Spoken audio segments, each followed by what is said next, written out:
রামনবমীর মিছিল নিয়ে রাজনৈতিক পারদ চড়ল কলকাতা হাইকোর্টে। দীর্ঘ বাকবিতণ্ডার পর মিছিলে অনুমোদন দেওয়া হয়েছে কলকাতা হাইকোর্টের পক্ষ থেকে। দীর্ঘক্ষণ ধরে এই মামলার চর্চা চলে কলকাতা হাইকোর্টে।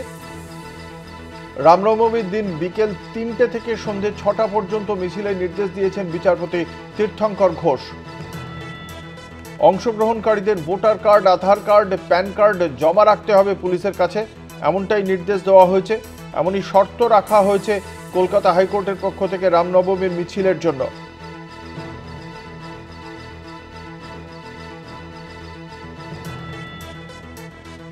আপনাদের জানিয়ে রাখি, হাওড়ায় রামনবমীর মিছিল নিয়ে প্রায় ৩ ঘন্টা শুনানি পর্ব চলে।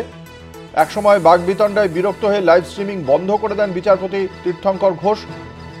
অবশেষে সব পক্ষের সহমতের ভিত্তিতে মিছিলে অনুমোদন দেওয়া হয়।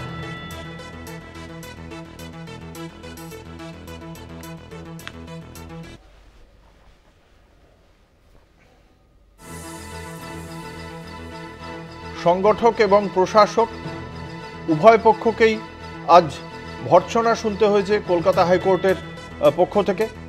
একদিকে যেমন বিচারপতি বলেন যে যদি আগের রুটেই যদি অনুমোদন না দেওয়া হয় তাহলে পুলিশ আইন শৃঙ্খলা নিয়ন্ত্রণ করতে ব্যর্থ বলেই মনে করা হবে। অন্যদিকে সংগঠকদেরও নির্দিষ্ট সংখ্যার বাইরের লোক যদি আসে শোভাযাত্রায় তাহলে সেটা তারা নিয়ন্ত্রণ করতে ব্যর্থ, এমনটাই অভিমত কলকাতা হাইকোর্টের।